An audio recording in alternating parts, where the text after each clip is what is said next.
Halo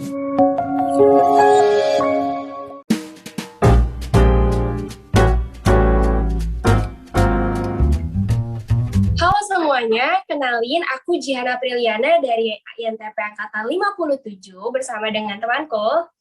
Halo, aku Sharon Nabila dari INTP Angkatan 56. Akan menemani kalian di Nutritionist Talk edisi pertama. Yeay! Nah, buat podcast kali ini kita nggak cuma berdua nih, iya nggak, Jay?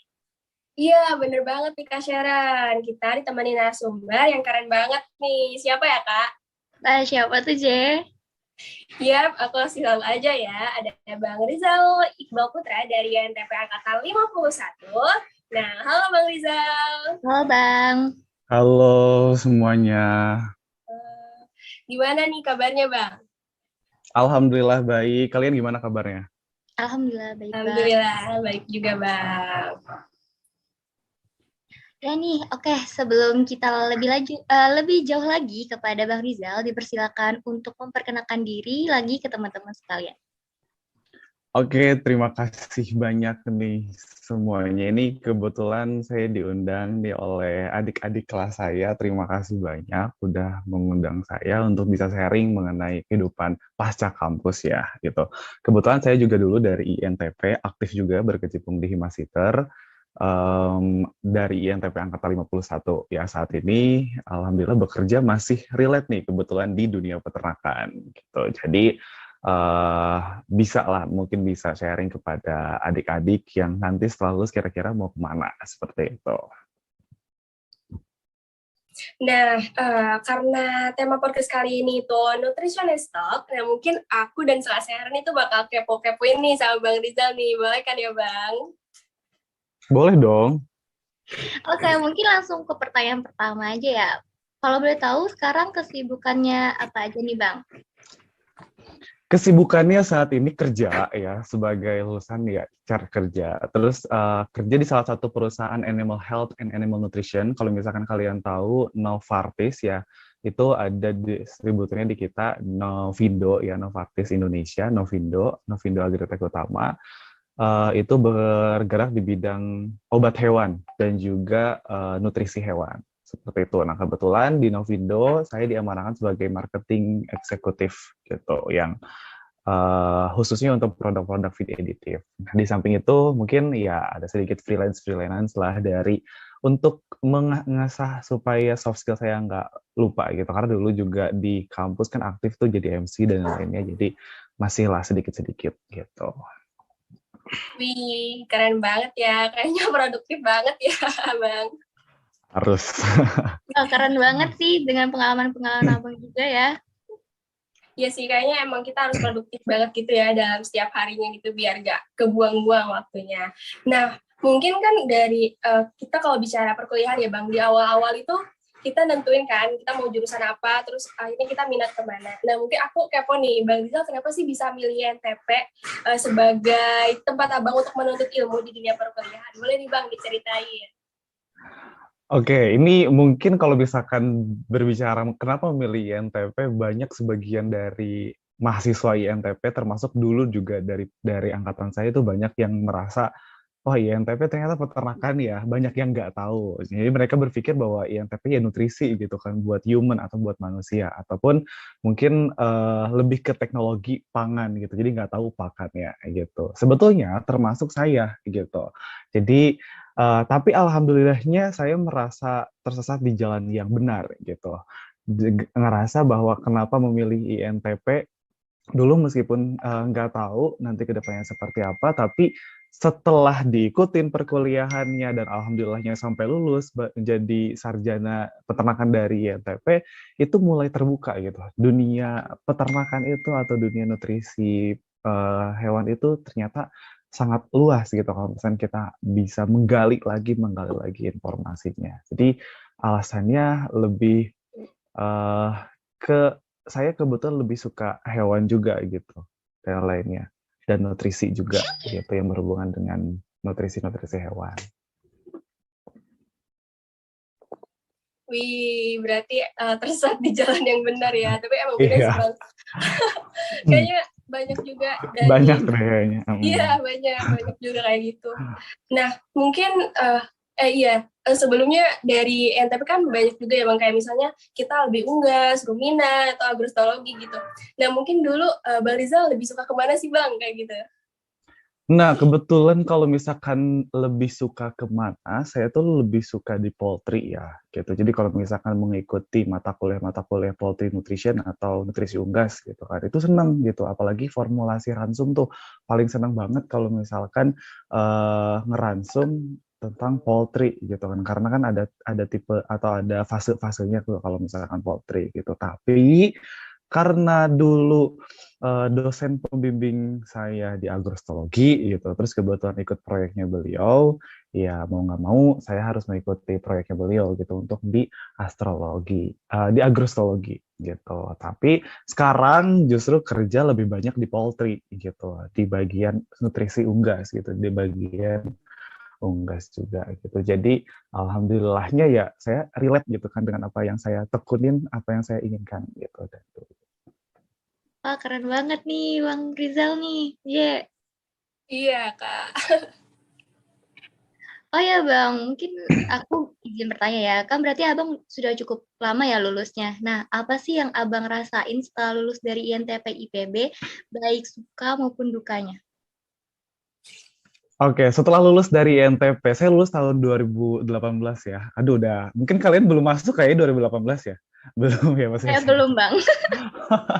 Aduh, ya lulus 2018, tapi sebelum lulus alhamdulillahnya saya udah kerja gitu. Kerja di bidang peternakan juga gitu. Kebetulan dulu selama mahasiswa itu kan aktif ya dari beberapa kegiatan eksternal kampus gitu. Jadi punya relasi yang memang bekerja yang beliau memang bekerja di bidang peternakan gitu di animal nutrition gitu.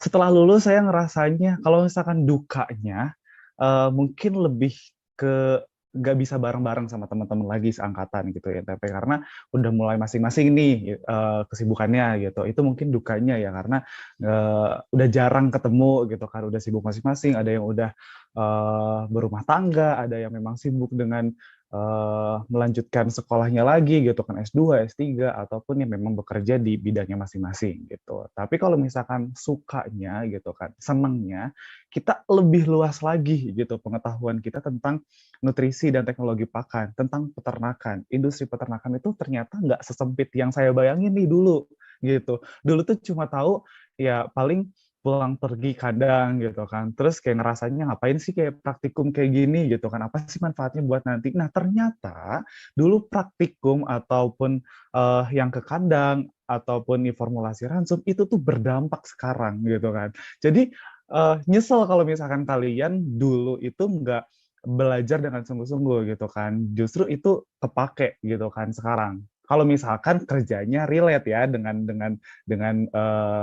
jurusan kalian gitu. Mungkin berbeda lagi kalau misalkan kalian memilih untuk bekerja di luar bidang peternakan seperti itu. Jadi sukanya itu serunya bisa ketemu sama orang-orang hebat peternakan yang alumni juga dari Fapet IPB, dari Nutrisi IPB yang memang mereka sudah jauh lebih berpengalaman, jauh lebih tahu gitu kan tentang industri peternakan.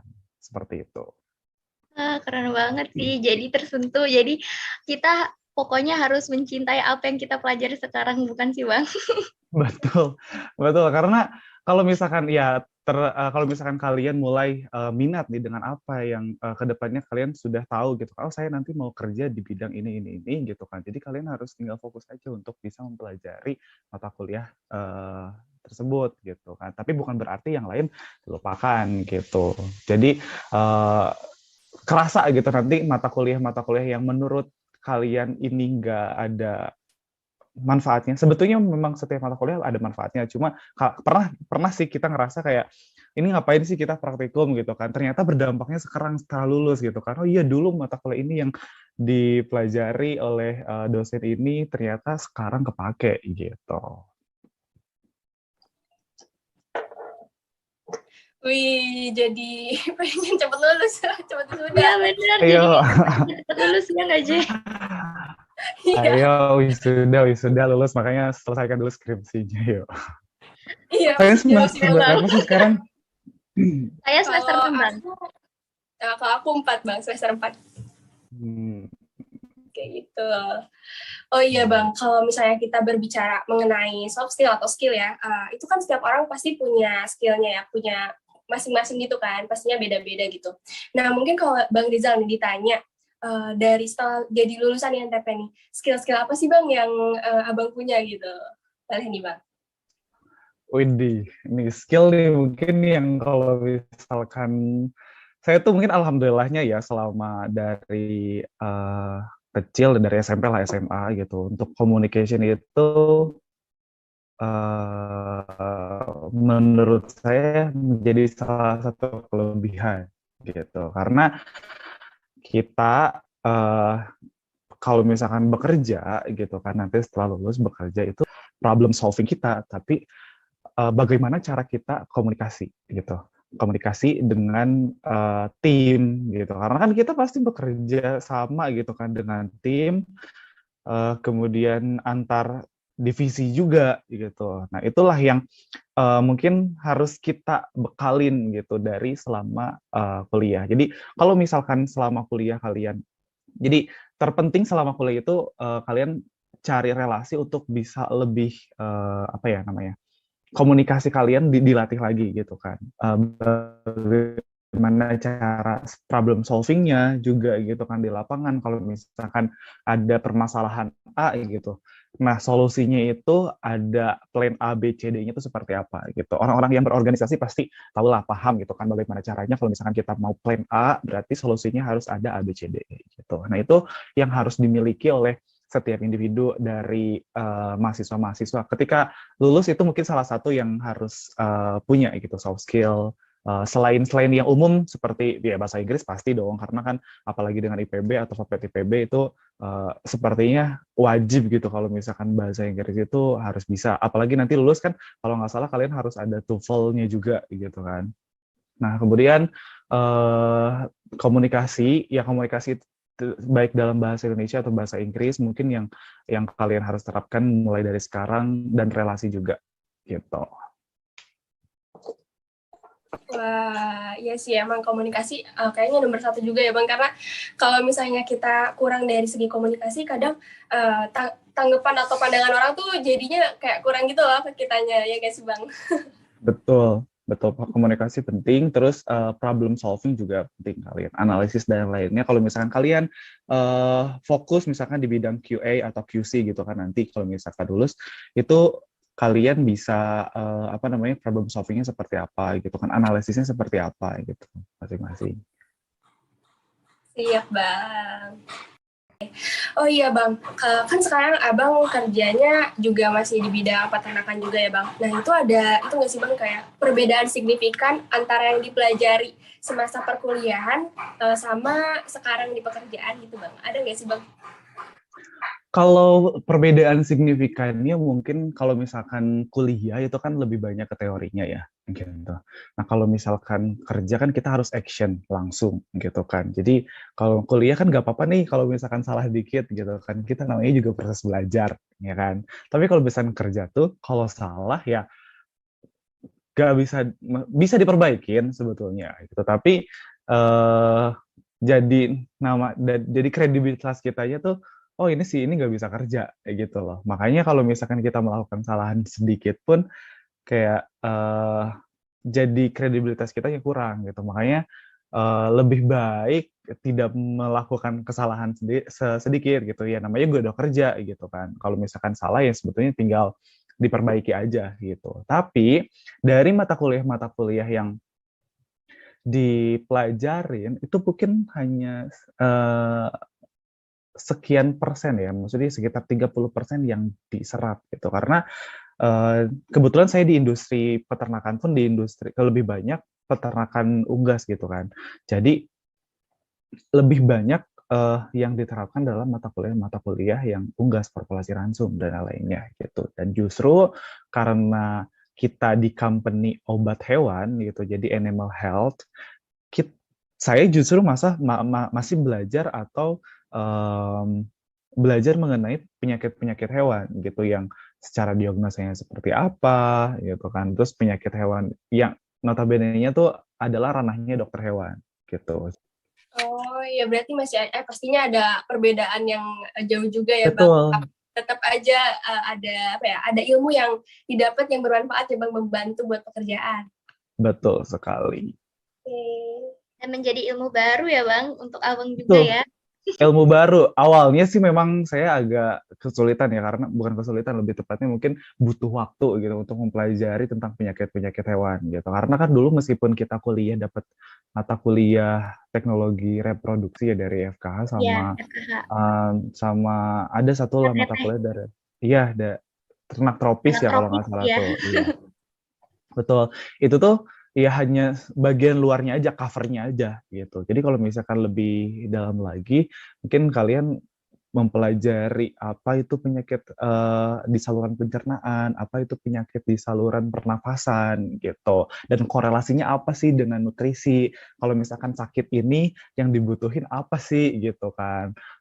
Apakah perlu kita tingkatkan kebutuhan nutriennya gitu. Jadi kayak ada korelasinya gitu, ada hubungannya antara nutrisi dengan apa namanya, dengan penyakit hewan. Makanya kalau misalkan di industri peternakan itu, para lulusan nutrisi sama dokter hewan itu memang berkolaborasi gitu untuk mendapatkan efisiensi pakan supaya ya hewan juga lebih sehat dan ternaknya juga lebih sehat gitu. Jadi kalau misalkan sekarang nih, dulu sih saya kebetulan satu kelas pas TPB sama teman-teman FKH gitu kan. Gak tahu nih kalau misalkan kalian masih bareng atau enggak. Jadi pas lulus, kan saya duluan nih lulusnya dan saya udah kerja duluan gitu kan di industri peternakan dan kesehatan hewan ini. Nah teman-teman dari kedokteran hewan kan masih koas dan lainnya. Nah setelah saya lulus, mereka baru mulai bekerja gitu kan. Saya udah 2 tahun kerja, mereka baru mulai bekerja gitu kan. Kadang mereka suka tanya-tanya juga gitu kan secara industri di lapangan seperti apa dan yang lainnya gitu. Jadi lulusan di NTP udah the best banget lah karena banyak dibutuhkan juga nanti kalau misalnya di industri ternakan. Nah, karena berarti yang dulunya belum berkesempatan jadi dokter hewan, bisa jadi dokter hewan di pas bekerja ya Bang? Dengan lulusan peternakan seperti itu. Mempelajarinya iya gitu, tapi Ya. untuk mendiagnosis itu memang harus dokter hewan gitu. Ya, setuju, setuju. Nah, Bang, aku izin tanya lagi nih, karena hal ini akan dirasakan oleh semua orang yang baru lulus kuliah pastinya ya. Jadi, apa tantangan terbesar bagi Bang Rizal ketika masuk ke dunia kerja? Dan bagaimana cara Bang Rizal sendiri untuk mengatasi atau beradaptasi dengan lingkungan kerja yang baru tersebut? Oke, tantangan terbesar saya ya, pertama saya tuh kan dari kampung ke Bogor kuliah, terus nggak punya siapa-siapa gitu kan. Ya kalau misalkan bukan diri kita sendiri, ya siapa yang bisa memotivasi diri kita sendiri gitu kan. Jadi, tantangannya itu bagaimana caranya saya bisa mendapatkan relasi, yang terpenting relasi, untuk ke depannya. Karena menurut saya relasi itu penting ya, apalagi kalau misalkan tadi yang saya sudah cerita ketika saya sebelum lulus saya udah dapat relasi dan melihat, mungkin dia juga melihat kredibilitas saya seperti apa sehingga dia berani untuk merekrut saya gitu kan di perusahaannya, gitu. Eee, itu yang menjadi tantangan ya, mungkin selama kuliah gimana caranya bisa mendapatkan relasi dan komunikasi bagus. Nah, setelah lulus pun ya, tantangan terbesar kita tidak hanya bersaing dengan teman-teman dari IPB kan, masih banyak fapet-fapet lain atau kedokteran hewan dokter hewan lain dari universitas lain, gitu. Jadi, persaingannya juga cukup cukup banyak, cukup ketat, gitu. Jadi kalau misalkan kalian nggak punya relasi atau kalian nggak ada informasi yang bisa di dapatkan gitu, minimal dari kakak kelas atau dari kakak tingkat kalian gitu. Itu bisa membantu untuk sedikit mendapatkan informasi. Meskipun itu kembali lagi ke kita untuk berusaha mendapatkannya gitu. Nah, terus tadi pertanyaan yang keduanya apa? Kan tantangan terus untuk mengantisipasinya atau apa ya? Ya, benar, Bang. Untuk mengatasi ketika beradaptasi di lingkungan kerja yang Oh baru. iya, beradaptasi di lingkungan pekerjaan baru gitu. Ya tadi soft skill nah, sekarang kan gini, saya tuh sedikit cerita mungkin di kantor itu termasuk paling junior ya gitu. Jadi saya komunikasinya dengan orang-orang yang udah senior, yang kepala 4, kepala 5 gitu kan. Nah, tantangannya itu bagaimana caranya eh, komunikasi kita tuh tersampaikan. Karena kadang di era sekarang ya, anak-anak milenial, anak-anak generasi Z itu kan komunikasi sama orang tua mungkin akan berbeda dengan komunikasi kita seangkatan gitu. Jadi itu mungkin secara tantangan juga ya. Kemudian secara industri di peternakan karena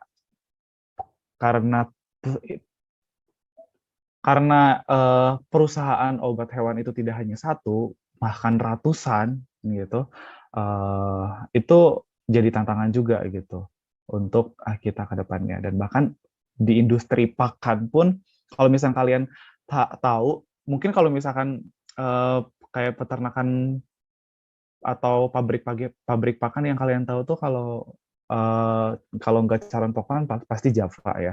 Masih ada 100 lebih ya pabrik pakan yang mungkin kalian belum tahu. Dan untuk obat-obat hewan pun mungkin kalian tahu cuma DSM ataupun Elanco. Tapi masih ada 200 perusahaan di Indonesia yang masih eksis di Indonesia gitu.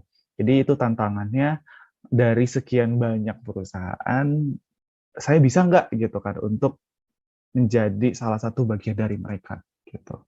Tentunya yang ingin di bidang peternakan ya gitu. Saya bisa nggak kira-kira bekerja di perusahaan yang relate gitu kan dengan latar belakang pendidikan saya dari INTP seperti itu. Jadi kalau gitu berarti kan kembali ke diri kita gitu kan, relasi, kredibilitas, soft skill kita seperti apa di lapangan, seperti apa, dan adaptasinya juga gitu kan, bagaimana cara kita komunikasi dengan yang lebih senior ataupun yang seangkatan dengan kita, seperti itu. Wah, aku setuju banget sih sama pemaparan Bang Rizal, terutama yang membangun relasi selama kuliah ini penting banget kan. Namun tentunya semuanya juga balik lagi ya ke diri kita masing-masing untuk mencoba beradaptasi di lingkungan baru. Nah, buat teman-teman yang lagi di titik itu, mungkin Nutritionist Talk nih bisa memberikan tips nih dari Bang Rizal. Ya nggak, Je? Iya, bener banget, Kak. Pastinya bakal ngasih banyak manfaat nih buat teman-teman yang nanti nonton dan ngedengerin dari Nutritionist Talk dari edisi pertama ini nih. Nah, mungkin kalau boleh tahu nih Bang, apa aja sih Bang kayak tips and trick untuk melamar pekerjaan? Misalnya dari segi membuat CV ataupun tips and trick dari nanti kayak interviewnya kayak gimana gitu. Ya, nah untuk tips and trick, sebenarnya kalau misalkan untuk membuat CV atau interview, itu kalau misalkan kita jabarin lagi kan akan lebih panjang lagi. Karena kan kayak interview dan CV itu kita bisa bedah lagi, membutuhkan waktu gitu. Yang terpenting, kalau misalkan dalam mengisi CV, itu poin-poin yang menurut kalian bisa menjual diri kalian sendiri gitu. Dalam arti positif ya, maksudnya secara kredibilitas gitu, dan secara relasi ataupun secara selama mahasiswa kalian sudah mengikuti organisasi apa, atau mungkin kalau misalkan kalian punya value lebih gitu kan, misalkan di Himasiter itu jadi ketua pelaksana, itu kan jadi value lebih gitu kan. Artinya secara komunikasi dan secara bekerja tim kita sudah punya nilai gitu kan. Nah, terus jangan semuanya gitu kan dari SD atau dari TK kalian isi prestasi-prestasi kalian, karena mungkin sebagian HR akan menilai itu kalian cuma mengisi bagian poin-poin yang gak ada nilainya gitu. Itu mungkin kalau misalkan dari CV. Nah, kalau misalkan dari interview, saatnya kalian untuk interview itu bagaimana kalian menjual diri kita, karena kan kita saat itu lagi di hire gitu, kita saat itu lagi dilihat kredibilitasnya seperti apa gitu kan. Tapi bagaimana caranya kita bisa berkomunikasi dengan HR supaya HR itu tertarik gitu kan dengan kita. Nah, itu sebenarnya ada tips-tipsnya untuk interview yang sendiri bagaimana gitu kan. Terus kalau misalkan langsung, body language-nya seperti apa dan lainnya gitu kan. Apa sih yang menjadi keinginan kalian gitu, dan apa yang menjadi istilahnya itu harapan kalian gitu kan, kontribusi kalian di perusahaan itu juga sebetulnya ada gitu. Jadi kalian harus mulai bisa mempersiapkannya dari sekarang gitu. Mumpung di sini ada yang masih semester 4, masih semester 6 gitu. Jadi gunakan waktu selama kuliah untuk bisa mendapatkan relasi seluas-luasnya. Jangan malu-malu. Justru kakak kelas kalian kalau misalkan setelah lulus itu senang kalau misalkan bisa sharing seperti ini gitu. Jadi ajaklah mereka sharing gitu kan, lakukan kegiatan-kegiatan hal positif seperti ini agar bisa menjangkau luas. Sekarang kan media sudah banyak gitu kan, mulai dari Instagram, kemudian Facebook yang bisa kalian gunakan sebagai platform untuk bersilaturahmi dan bertukar informasi setelah lulus gitu.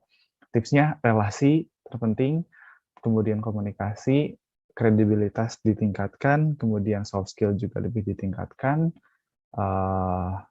Terpenting itu sih. Wah, lengkap banget nih saran dan tips and trik dari Bang Rizal. Nah, tapi emang benar ya Bang, kalau misalnya kita melamar suatu pekerjaan itu kayak harus benar-benar disiapkan dengan matang. Mungkin lebih baik dari jauh-jauh hari juga ya Bang. Kayak kita kan baru semester 4, semester 6, mungkin bisa dipersiapkan dari lebih awal ya Bang. Betul. Tentunya pastinya butuh persiapan ya, dan persiapannya bisa dari sekarang nih. Nah, karena kita sudah di penghujung sesi pertanyaan nih sama Bang Rizal, adakah saran dari Bang Rizal sendiri untuk teman-teman INTP yang sedang menjalani perkuliahan maupun yang sebentar lagi lulus dari INTP IPB nih? Iya, yang sekarang lagi kuliah, terus kemudian yang sebentar lagi lulus, mungkin yang sekarang lagi kuliah, yaitu yang pertama, kalian gunakanlah waktu kalian untuk sebaik-baiknya mencari relasi. Karena kuliah itu semata-mata bukan cuma dia datang terus kuliah, terus ujian selesai gitu. Justru saat-saat kuliah itu adalah saat-saat yang menyenangkan atau saat-saat yang terpenting untuk kalian mendapatkan relasi seluas-luasnya gitu. Kemudian carilah sesuatu hal yang bermanfaat yang menurut kalian bisa menambah value diri kalian gitu, mengikuti lomba atau mengikuti organisasi atau mengikuti kegiatan-kegiatan lainnya yang bisa meningkatkan soft skill kalian gitu. Karena kalau misalkan udah kerja itu akan berbeda, itu waktunya itu akan habis buat bekerja, sudah bukan tidak untuk belajar lagi gitu. Anggaplah kuliah itu sebagai proses pembelajaran untuk kalian gitu. Sebentar untuk yang sebentar lagi akan lulus gitu, mungkin ya saya doakan semoga cepat-cepat lulus.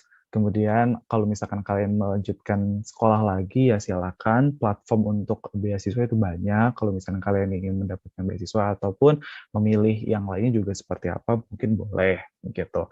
Atau kalau misalkan kalian yang ingin bekerja gitu kan, dari yang relate dengan jurusan, misalkan dengan seperti saya sekarang, itu mungkin kalian bisa googling atau bisa melihat informasi-informasi pekerjaannya itu dari mana.